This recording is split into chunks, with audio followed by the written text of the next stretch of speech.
Hey guys, I am lying down because my ovaries are under attack right now. I've been wanting to make a video talking about the recent Canadian election. Mr. Trudeau has won again, and he spent $600 million in the process to just get the same result as before. He's got a minority government, and the figures for the seats in the House are just about identical as the last election, so really didn't accomplish much, but this will secure his reign for the next 4 years. At least he doesn't have the majority, and I hope he has a really hard time with his little agenda. This pandemic has provided an opportunity, a window of opportunity for a reset, to create this global reset. A lot of us know how much Trudeau seems to adore dictators. He has no regrets about praising Cuban President Fidel Castro, expressing his personal sorrow at the passing of Cuba's communist dictator. Do you think Fidel Castro was a dictator? Yes. Dictatorships. He was asked which country he most admired. There's a level of admiration I actually have for China. Their basic dictatorship is allowing them to actually turn their economy around on a dime. Yeah, I'm obviously not happy about this, but I just wouldn't have been happy with any other option anyways, besides maybe the PPC, which is who I voted for, but I just don't think that they are equipped to even handle running the whole country because they're such a new party and everything. I voted for them because they were the only party that was standing up for freedom and body autonomy. So they got my vote. A whole nother 4 years of this Trudeau and bull. Yeah, not stoked, but by the end of it, I'm sure there'll be a lot more people that realize how much of an idiot he is and just how much he's just driving this country into debt. Like, the inflation rate is just through the roof. He doesn't seem to give a shit.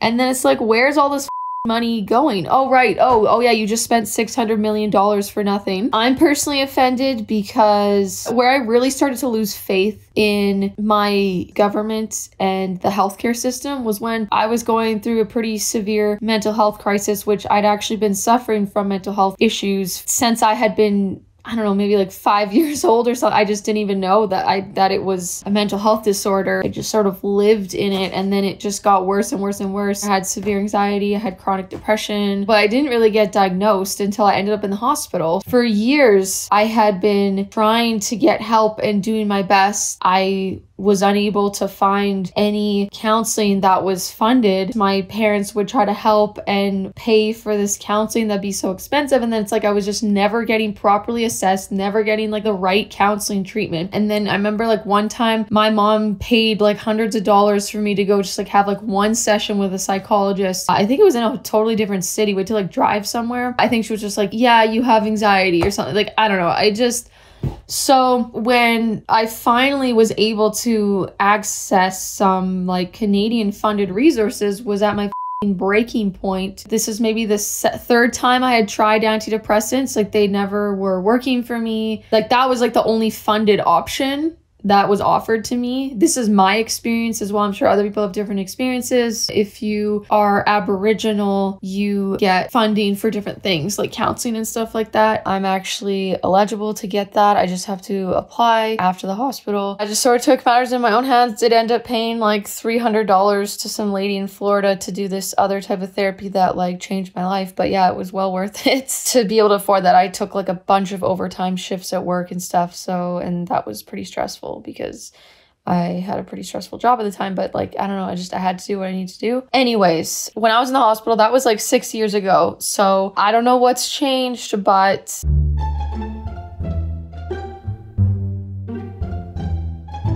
at that time they were actually downsizing everything, believe it or not, even though like mental health is just increasing. I got discharged from the system without even being aware of it. I said, put me on the list for the next group. I'll wait. And I want to get into the group therapy again because I was with people that had been doing these things for years and years, and the type of disorder that they diagnosed me with, borderline personality disorder, which I feel like I wouldn't be diagnosed to this day. I've very much been able to overcome it, but a lot of times that can be like a lifelong thing. And they did tell you like, hey, this is a long-term thing that you need to like work on and need support for and that. And then they just like cut you off. I ask about it and it's like, yeah, no, your counselor discharged you. And I'm like, what? Because I didn't want to see the freaking counselor that was like, one time she was like raising her voice at me and she's like, look at me, look at me, look at me, look at me. I was just like in a crisis. I was crying. I talked to her about it like after, and I was just like, yeah, that was cool. And she was like, oh, we were working on eye contact. And it's like, don't force me to look at you. Invite me to look at you and work with me, but like, don't force me. Like, that's when I had pretty bad social anxiety and I had a really hard time just even making eye contact with people. So yeah, it was not a fun experience, and there weren't really many options to switch counselors. They only had a social worker degree, and these are the people working with like the most severe mental health cases I'm sure it's the same in the rest of the province and probably the rest of Canada. They're not putting much funding into mental health is my long point. We'll make this investment through a brand new, dedicated Canada mental health transfer to provinces and territories. Because mental health should be a priority, even within our healthcare system. This funding and this new transfer will mean everything from shorter wait times to more mental health professionals on the job, new mental health care counselors at colleges and universities. And so in regards to the current situation of this pandemic we are experiencing and how much focus doctors are bracing for a fourth wave and how much money. Over the course of COVID-19, Canada's deficit has grown faster than any other developed country. The debt forecast to hit $1.6 trillion this year. And care, it's all going to that. I did the numbers and more people are suffering from a lot of other things besides COVID. Like, yeah, I get it's a problem. It's not good. We need to face it, but like there's a real, issue when we've got like 47,000 people dying a year from substance abuse, where we have 1 in 5 Canadians having a mental health illness in any given year. And that's apparently an underestimate because that's only people getting full on diagnosed. Again, I was struggling for like, I don't know, my whole life up until I got diagnosed 6 years ago.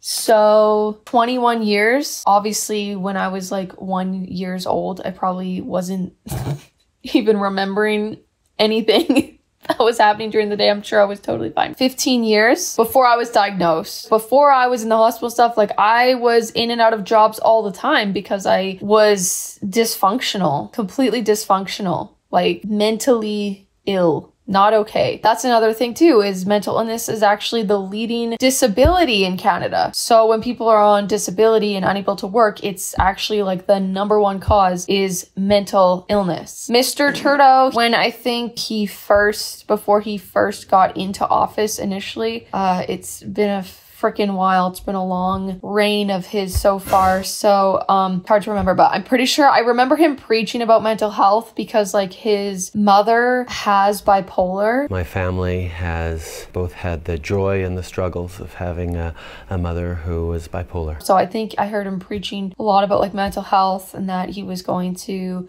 give a The Canadian Mental Health Association is encouraging Canadians not to just get loud about mental health, but to get real about it. My last sort of days before I got discharged, I remember them just being understaffed and they were cutting down on counselors. I was volunteering for the Mental Health Association, and the facilitator there, like he was saying that they were going to kind of keep downsizing, and then they were like implementing this program where everything was going to go through primary care. And he said it would be like funneling all these people just like through the system, so it would like look like all these people were being treated and stuff, but really they were having these like 15-minute appointments with just like a primary care doctor or something like that, and then maybe they would get some sort of referral to somewhere. Like, I don't know. That's what was the plan. I don't know. I haven't been in the system. Like, I was kicked out. I have no clue exactly how things have changed. I was doing a bunch of reading and research into the programs and the funding, and it does seem like so far still like the primary resource is to go through your family doctor, and then they are acknowledging that like your family doctor doesn't really, they're not super educated on the subject matter to comfortably deal with all these intense problems. And I don't think they've, if anything, that like, yeah, they're pushing people through these systems. No longer it seems that you're able to get this long-term support and care for your potentially lifelong disorder. You're getting pushed through the system, and that had changed when I was there, because I was with people that had been actually repeating the therapies. I was in this DBT group, and then there was like an advanced DBT. I didn't get to do it because I was kicked out. I was actually pissed about it, and I met with the coordinator of the whole thing to try to get back in there, and she was basically like, you have the tools now, so you're fine. And like, there was no way I was getting back into this therapy. They just pushed me out. And so I don't know, are they giving people the one course and they're done, and then it's like, unless you end up in the hospital again or you're so severe, then we're not, like, I don't know where it's at.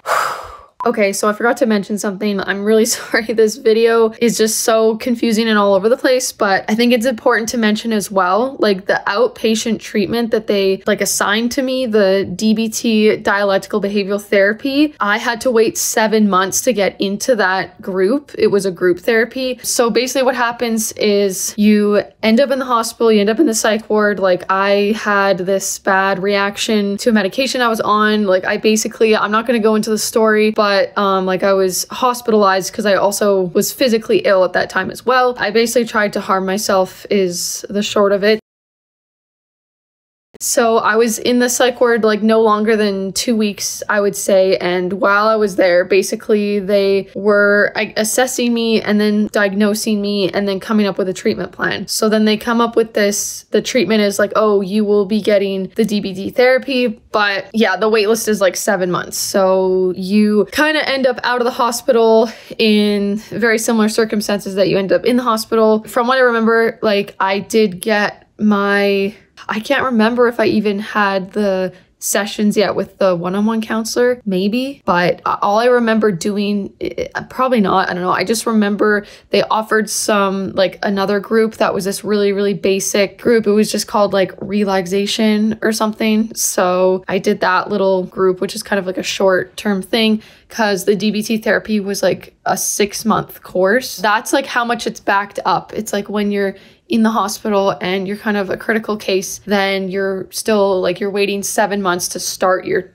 treatment. And I think I had heard of some people in the group that weren't in the hospital, so they must have gotten some sort of referral from their doctor. If you're in that circumstance, I think what happens is like, you're just even further down on the list. Like, the people that are coming from the hospital are sort of first priority or something, because it's more, they would consider it, I guess, like a more serious case. And kind of how I feel about it was like that I felt like I had to end up in the hospital to get the help. This is a whole long rant. I did not expect to talk all about this. Like, that's not what this video was even supposed to be about, but it's a huge part of it for me, why I personally don't trust that my government actually gives a and cares about my health, you know. And it's like the opioid crisis is getting even worse. Just the fact that like my government promotes alcohol and they don't even put warning labels on alcohol. I've seen other countries put warning labels. Canada, like, we profit a lot on our liquor sales and stuff like that. So that's a whole nother thing, the addictions and everything. Healthcare is something that we, in our country, we highly fund in general, because there's something called MSP, and that's where,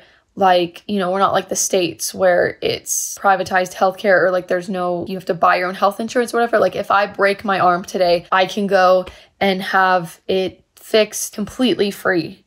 So obviously there's a lot of really, really good things about this country. Yes, if I end up in the hospital for mental health issues, like, my hospital bills are going to be covered and stuff like that. If you're having like a chronic mental health issue. Like, I guess if you have like, you know, daily just stresses and stuff, like maybe you don't need therapy as often, but I feel like I could have gone to therapy every single freaking day and that would have been great, especially when I was like severe, like waiting like a week to go to counseling was a lot for me then because it was just so severe. But what I'm saying is, you know, you got to go like once a week, and for an hour session is what it is with counseling usually. So that was costing about $400 a month at least.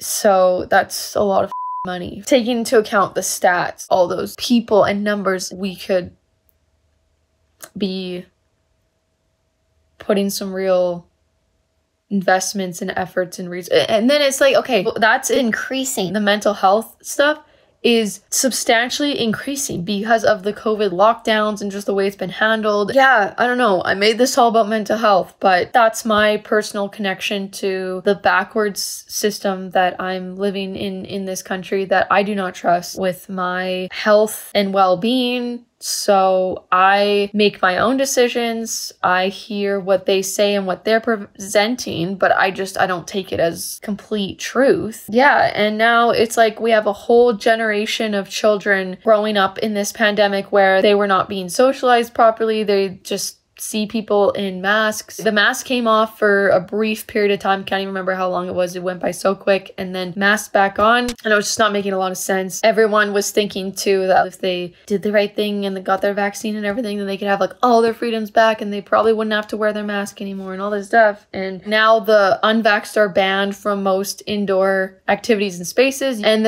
we still have the mask mandate. So that the vaccine passport came into effect September 13th. So now it's the 22nd, no mask drop in sight. So I just think it's funny that like these people are going to yoga or the gym like full masked, full vax. It doesn't seem like it's working. Only time will tell. I feel like it's going to be hard to keep blaming this all, like the spread and everything, like all on just unvaccinated people when they're banned from everywhere. Not everywhere, but a lot of places. As for Trudeau and his little minions, I think they're full speed ahead with this vaccine passport. I think this is the beginning of a social credit type of system. Everywhere she goes, Ouyang Haoyu is followed. What she buys, how she behaves is tracked and scored. A bad score means public shame and worse. I can't buy airplane or train tickets, he says. And the list goes on. Being discredited makes it hard to get a job or put kids in top schools. I feel like there's going to be, of course, like everyone's talking about it, boosters, and I don't see them not implementing the passport for the boosters. And now that it's here and it's also in a lot of other provinces, I don't think it's going away. And so I think the people that are happy with it now and they're feeling like, oh, we're so safe now, everyone has to have the passport to get into all these places, so safe. It's like, okay, but are you down for the government to decide what and when you get something injected into your body? Are you okay if they're like, okay, we need the booster every 6 months? Actually, no. The immunity wanes. You need it every 2 months now. And like, are you totally cool with them making all those medical decisions for you? I wouldn't be surprised if they pushed it even further eventually. And, you know, it's like everything, like you can't even get into a grocery store to buy your food without the passport. Like, I just think it's going to sort of progress. I think that's why Trudeau wanted a majority government, to progress this system. In the long run, we also have to fix the system. Green background for 2 doses, blue for 1, gray for none. This is about giving more rights to those who've taken steps to protect themselves. If they really cared, they would put some effort into this mental health addiction opioid crisis, and they don't. They continue to promote alcohol. I don't know if any of you have heard of something called naltrexone. It's actually a treatment for alcoholism. There's something called the Sinclair method that actually has a really high success rate, like higher than Alcoholics Anonymous, and to me makes way more freaking sense than Alcoholics Anonymous. David Sinclair, the person who this method has been credited to, refers to it as pharmacological extinction. The method is simple. You take 50 milligrams of the opioid receptor antagonist naltrexone 1 hour before drinking, and you do this every single time you expect to drink. There's actually way more meds than naltrexone that they are using like with this method. There was like a I think it was a BC doctor, and he's an advocate for it and talking about it and stuff like that. Do you know that there's 400,000 alcoholics in British Columbia? And did you know that less than 5% are ever offered one of 7 medications that can help them with this disorder? I just think that it needs to be implemented in, like, so many people don't know. Alcoholics go their entire lives not knowing about this treatment. Look into it. I'll post a link probably in the description. Oh my God, you guys, just noticed this. So weird. When I type the Sinclair method into Google, the top link is from the Government of Canada website about substance abuse. And on that page, there are no mentions at all of the Sinclair method. It does not say it at all anywhere. There's no resources to direct you to the Sinclair method. It's just helplines and the standard protocol for what, you know, they recommend. So yeah, I just thought that was super freaking weird. It's like they literally must know of it. And if someone's trying to find out or search about it, they are redirecting them to something other than that. Just these things that it's like things that are around us that are not being utilized. And there's so much to it, but it's just too obvious for me that politics are playing a way bigger role than health. And they want us to think that they're doing everything they can to keep us safe. But anyways, that was a really, really long rant. Take care, everybody. Hang in there. Sending you love, comfort. And if you're having a tough time and struggling with mental health, the therapy that I did that I believe really changed things for me is called EFT tapping therapy. And there's a guy on YouTube that has a ton of general videos of different topics to tap on. And so I'll post his channel in my description. His name is Brad Yates. It's good stuff. And something that I have been slipping up on that this is a good reminder for me. I need to start doing it every day again because it really makes a difference just for like everyday stresses or anything. Love you guys. Take care of yourself. Why did I just slap my face? Oh my God. I'm so awkward. Love you guys so much, and we will see you in the next video. Don't tell me you're clueless. You gloat over patents. You would never try to